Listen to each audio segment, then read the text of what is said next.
Bismillahirrahmanirrahim. Alhamdulillahi rabbil alamin. Allahumma salli wa sallim ala Sayyidina Muhammadin miftahi babi rahmatillah adada ma fi ilmillah.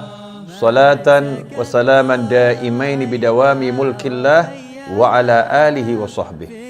Assalamualaikum warahmatullahi wabarakatuh. Ikhwani rahimakumullah, dimanapun Anda berada dan kapanpun Anda berada, alhamdulillah saat ini kita bisa bertatap muka, bertemu walaupun tidak secara fisik. Kita bertemu di media yang disiapkan oleh Allah Subhanahu wa Ta'ala dalam keadaan sehat walafiat. Mudah-mudahan pertemuan kita ini berkah, berkah dan manfaat. Kita mengangkat tema tentang menyegarkan iman. Iman itu artinya kita percaya. Punya iman, punya kepercayaan. Dalam Islam ada rukun iman yang 6 itu. Nah, orang kalau udah imannya itu kuat, percaya pada Allah Subhanahu wa Ta'ala, maka hidupnya akan menjadi serba mudah. Hidupnya menjadi serba mudah.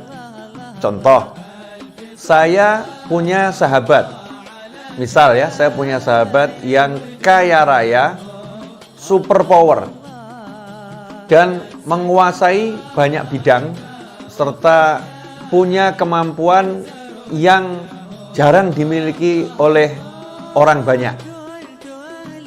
Ketika saya percaya teman saya itu akan menolong saya, percaya teman saya itu akan membantu saya, percaya teman saya itu akan hadir untuk saya, maka saya menjalani hidup ini ketika nggak punya uang nyantai.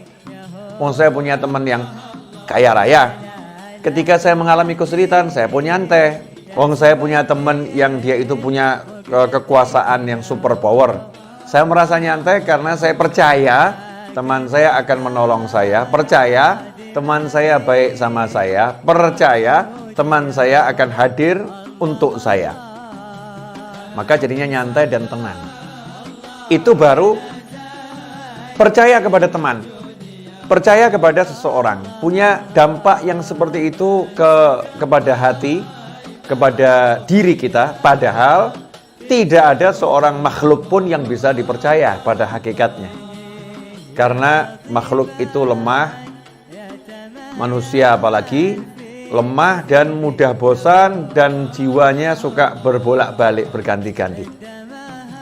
Lantas bagaimana dengan Allah Subhanahu wa Ta'ala yang menciptakan semua ciptaan, yang maha kuasa, yang maha bisa, yang maha besar, yang maha kaya, yang maha mampu, yang maha berkuasa, dan maha-maha yang lain? Kalau kita percaya kepada Allah Subhanahu wa Ta'ala, maka kita yakin sepenuh hati Allah selalu hadir. Gak pernah Allah tidak hadir. Allah selalu bisa, mustahil Allah gak bisa. Allah selalu kuasa dan maha kuasa, mustahil Allah itu lemah. Allah itu maha kaya dan maha mengayakan, mustahil Allah itu miskin. Allah itu maha pengasih lagi maha penyayang, yang selalu menyayangi kita hamba-hambanya. Kalau percaya seperti itu, maka menjalani hidup itu mudah. Mudahnya bagaimana? Ala bidzikrillahi tatmainnul qulub. Ketahuilah sesungguhnya hanya dengan mengingat Allah Subhanahu wa Ta'ala, hati itu akan menjadi itmi'nan, tenang. Gak ada gejolak, gak ada resah, gak ada gelisah, yang ada tenang dan tenang dan tenang. Kenapa? Karena ingat punya Allah yang maha kuat, ingat punya Allah yang maha bisa, ingat punya Allah yang maha mengayakan, ingat punya Allah yang maha mencukupi, ingat punya Allah yang maha menemani, ingat punya Allah yang maha segala-galanya. Maka tenang. Nah, sekarang timbul permasalahan. Kenapa ini? Hidup jadi sering resah, hidup menjadi sering gelisah, hidup menjadi tidak tenang. Apakah gak punya iman? Jawabannya punya. Apakah Nggak percaya pada Allah Ta'ala? Jawabannya percaya. Lantas kenapa ada kegelisahan, ada ketidaktenangan, ya, ada kebingungan? Jawabannya adalah sederhana. Kadar percayanya ini tipis. Kalau bahasa mudahnya, al-iman yazid wa yanqus. Iman itu pasang, naik, kuat, dan surut, turun, melemah. Pada titik iman itu lemah, maka menjadi muncul bisikan keraguan, ya, menjadi lebih percaya pada yang tampak, percaya pada tabungan, percaya kepada usaha. Maka ketika tabungannya tipis, usahanya itu juga kecil, ya, kemampuannya itu lemah, maka hidupnya pun dalam resah dan gelisah. Karena percayanya sama Allah tipis. Yang besar percayanya kepada selain Allah Subhanahu wa Ta'ala. Karena itu, solusi dalam kehidupannya adalah bagaimana caranya menjadikan iman itu naik setinggi-tingginya dan konstan istiqomah dalam ketinggiannya, dan menjadikan iman itu kokoh, kuat, dan besar. Jawabannya mudah, jawabannya sederhana. Al-iman yazid bita'ah wa yanqus bil ma'siyah. Iman itu akan tambah dengan ketaatan, dan iman itu akan turun dengan kemaksiatan. Karena itu tinggal kita tingkatkan takwa kita, maka iman kita dengan sendirinya akan naik. Nah, lantas bagaimana cara meningkatkan ketakwaan, cara menyegarkan iman biar imannya itu segar? Dikatakan oleh para ulama, sesungguhnya iman itu seperti sebatang pohon. Ini tongkat saya ini anggap pohon, batang pohon. Nah, batang pohon ini kalau kering, ya, kalau kering maka dia akan roboh. Batang pohon ini kalau kering dia akan roboh, ya, akan roboh. Tapi kalau batang pohon ini segar, dia akan kuat dan akan bercabang. Akan bercabang, kemudian daunnya pun akan bermunculan. Ya, akan tumbuh daunnya, kemudian akan rindang, menaungi. Dilihat enak, ya, kemudian duduk di bawahnya enak, bersandar pun di pohon ini nyaman, ya. Dan dia punya fungsi yang banyak, bisa menjadikan sebagai filter, ya, sebagai filter, sebagai paru-paru, ya, sebagai paru-paru lingkungan. Karena apa? Karena kokoh, segar, daunnya banyak, rindang, ya, dan dia hidup, ya, hidup. Itulah iman. Kalau iman ini segar, iman ini kokoh, maka dilihat orangnya juga enak. Kitanya dilihat enak. Kalau imannya kuat, imannya kokoh, imannya segar, maka dia akan menjadi paru-paru. Paru-paru yang akan mensterilkan sekitarnya. Maka orang yang dekat dengan orang yang imannya kuat, ragunya pun akan terkikis. Tiba-tiba kok jadi yakinnya kuat ya. Dekat sama orang tersebut, semangatnya tinggi ya. Kenapa? Karena difilter.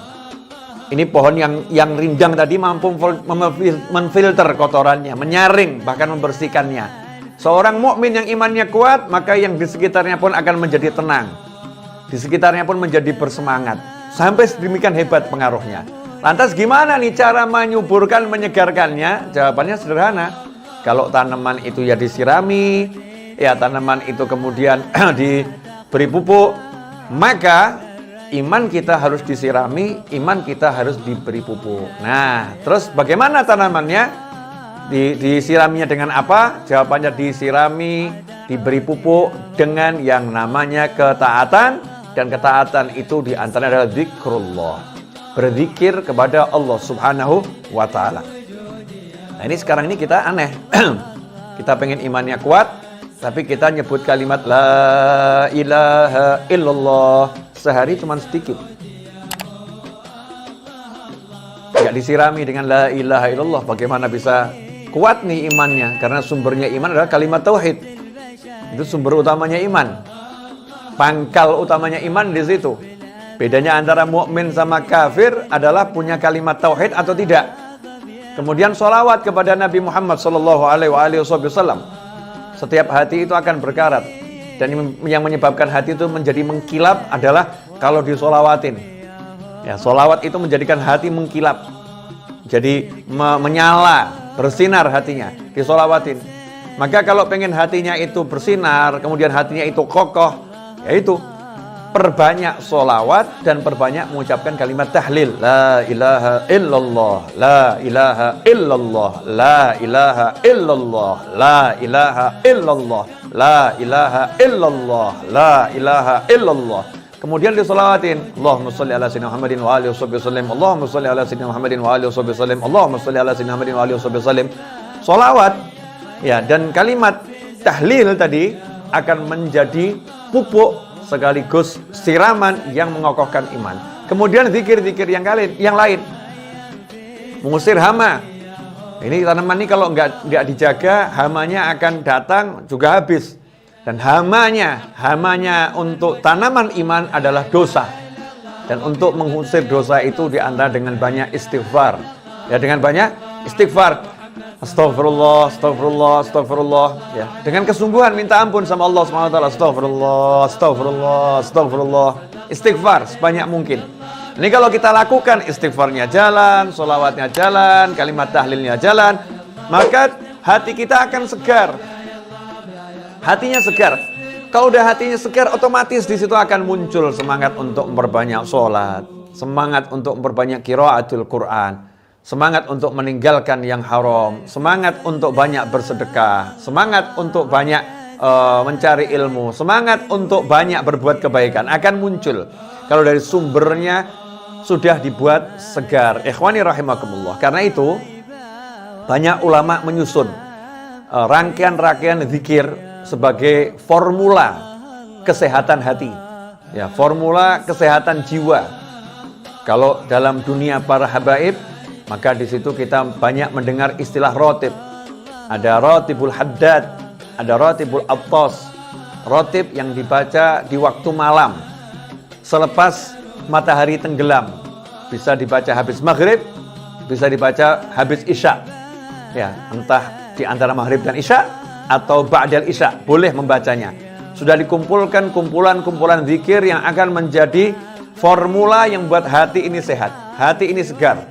Kemudian kita juga mengenal wirid, rangkaian-rangkaian zikir yang lebih panjang. Ya, lebih panjang, lebih banyak jumlahnya, aneka ragam isinya. Biasanya dibaca di antaranya di pagi hari seperti Wirdul Latif, kumpulan dari zikir-zikir nabawi yang dibaca di pagi hari. Kalau kita amalkan itu, Wirdul Latif dibaca, Rotibul Haddad dibaca, Rotibul Atlas dibaca, tiap hari kita istiqomah, minimal kita sudah punya santapan dasar untuk kesehatan, nutrisi utama untuk kesehatan hati. Hatinya akan segar, ya, hatinya akan segar. Orang yang hatinya segar itu dilihat enak orangnya. Ya, dilihat orangnya enak karena hatinya segar. Tapi kalau hatinya layu, kita tahu pohon kering itu dilihat ya gak enak. Dilihat yang hijau asik. Pohonnya kering ya dilihat gak cakep. Seperti kalau mungkin Anda lagi di Jepang. Masya Allah, itu di Jepang itu ada tanaman yang berbunganya setahun sekali kalau saya nggak salah. Begitu Mas Eto ya. Sakura itu setahun sekali. Ketika kering itu ya kurang menarik. Apa ini pohon kering, nggak ada apa-apanya. Tapi begitu tiba bulannya, tiba-tiba Masya Allah muncul bunganya. Semua orang itu rasanya pengen berangkat ke Jepang hanya untuk nonton sakura itu. Dikasih fotonya, lain nih foto ini. Beda itu kalau di sana, wah nuansanya, rasanya, kena sepoi-sepoi anginnya, aromanya, lihat warnanya yang pinknya itu lain, beda. Sakuranya cakep itu, harus di sana lihatnya. Sampai seperti itu. Nah, itu baru pohon. Nah, begitulah orang soleh. Ketika jiwanya itu hidup, maka orang akan mendatanginya, akan ingin berada di dekatnya, ingin memandang wajahnya, ingin mendengar suaranya, ingin ya berada di sekitarnya. Kenapa? Merasakan kesejukan, merasakan kenyamanan, merasakan kenikmatan. Dan itu seharusnya yang menjadi tujuan kita. Kita bisa menjadi satu pohon yang rindang, yang menaungi diri kita dan orang lain. Sehingga siapapun yang berada di sekitar kita, dekat dengan kita, nyaman. Sampai dikatakan oleh orang-orang yang hidup di kota Siwun, Hadramut, Yaman, pada tahun 1333 Hijriah sebelumnya. Kurun waktu sebelum tahun 1333 Hijriah. Pada tahun 1333 Hijriah itu wafatlah seorang ulama besar bernama Habib Ali bin Muhammad bin Husain Al-Habsyi rahimahullah. Habib Ali meninggal dunia tahun 1333 Hijriah. Maka setelah tahun 1333 Hijriah, bagaimana komentar masyarakat di kota Siwun? Ya, mereka berkomentar, kami baru mengenal rasanya hidup di dunia setelah wafatnya Habib Ali bin Muhammad bin Husain Al-Habsyi rahimahullah. Kami baru merasakan hidup di dunia setelah wafatnya Habib Ali. Artinya saat Habib Ali masih hidup tidak merasa hidup di dunia. Kenapa begitu? Dunia itu tempatnya orang keluh kesah, dunia itu tempatnya orang susah, dunia itu tempatnya orang merasakan yang gak enak. Tetapi saat ada Habib Ali, maka mereka semua tidak merasakan yang gak enak. Yang gak enak itu diredam sehingga rasanya gak ada. Mengalami yang gak enak, tapi tidak merasakan semuanya itu. Kenapa gak merasakan? Ya tadi, karena ada kesegaran hati seorang waliullah yang bisa membius hati yang lain, sehingga semua beban itu terasa ringan, tidak ada beban dalam kehidupan. Ikhwani rahimakumullah. Bayangkan kalau kita bisa menjadi pribadi tersebut. Kalau nggak bisa untuk satu negara, ya satu provinsi. Nggak bisa satu provinsi, kita bisa untuk jadi satu kota madya kabupaten. Nggak bisa satu kabupaten, ya minimal kita bisa jadi satu kelurahan. Satu kelurahan nggak bisa, satu kecamatan ya. Satu kecamatan nggak bisa, satu kelurahan nggak bisa, ya udahlah satu RW nggak bisa, ya udahlah satu RT nggak bisa, ya udahlah satu rumah. Kita bisa menjadi pribadi yang membuat orang yang tinggal dengan kita seisi rumah merasakan seperti tidak hidup di dunia. Sehingga kalau kau dari rumah heran dengar orang kok keluh kesah, mendengar orang kok cari penghidupan itu berat, mendengar orang itu menjadi hidup kok susah. Tapi ketika berada bersama kita, mereka nggak merasakan semua itu. Kenapa ya? Kami nggak merasakan yang dirasakan orang-orang itu. Jawabannya adalah, kamu hidup bersama siapa? Kamu tinggal bersama siapa? Di sekitarmu ada siapa? Nah itu pengaruhnya orang yang soleh. Ya pengaruhnya orang yang soleh. Bayangkan kalau di suatu wilayah muncul manusia yang seperti ini sebanyak mungkin, maka gejolak apapun yang terjadi akan teredam dengan kesolehannya tersebut. Dan itulah yang dibangun oleh para aulia was-solehin, yang dibangun oleh para wali. Jadi para wali itu membangun dirinya untuk masyarakat. Bukan untuk masyarakat, membangun dirinya untuk masyarakat. Sehingga masyarakatnya dengan sendirinya akan berubah. Karena itu ya ikhwani rahimakumullah, yang paling penting zaman sekarang adalah bagaimana kita menyegarkan iman kita. Ya, menyegarkan iman kita dengan cara berzikir pada Allah Ta'ala. Dan yang paling penting adalah duduk bersama cari ilmu semacam ini. Karena orang yang mencari ilmu itu penyegaran yang luar biasa. Ya, penyegaran yang luar biasa dengan duduk bersama mencari ilmu. Karena itu para sahabat radhiyallahu ta'ala anhum ajma'in, sampai-sampai mereka itu memanggil teman-temannya, ta'al bina nu'min sa'ah, ta'al bina nu'min sa'ah, ayo duduk bersama kami sesaat menyegarkan iman. Ya, sesaat menyegarkan iman, duduk bersama untuk berzikir bersama, cari ilmu bersama agar iman kita semakin segar. Sahabat saja menyegarkan imannya. Sahabat itu ya, beliau menyegarkan keimanannya dengan cara mau duduk bersama temannya untuk cari ilmu, untuk membaca Al-Quran, untuk berzikir pada Allah Subhanahu wa Ta'ala. Ikhwani rahimakumullah. Samping itu berzikir. Dikatakan bahwasanya kalimat la ilaha illallah jadidu imanakum, perbaurilah iman kalian, segarkanlah iman kalian dengan mengucapkan la ilaha illallah. Ya, segarkan iman dengan mengucapkan la ilaha illallah. Nah, saat ini kita tidak mau buat iman kita segar, tidak mau kita freshkan. Barang yang baru itu kan menyenangkan, barang yang baru itu kan disenangi. Nah, kalau iman kita itu baru terus segar terus, ya kita akan menjadi pribadi yang senang terus. Ya, dan menyenangkan, ya dan menyenangkan. Ikhwani rahimakumullah. Nah, ini penting, ya, penting sekali kita membiasakan diri untuk duduk berzikir bersama, cari ilmu bersama, memperkuat iman. Karena ya porosnya di situ. Kuncinya di situ.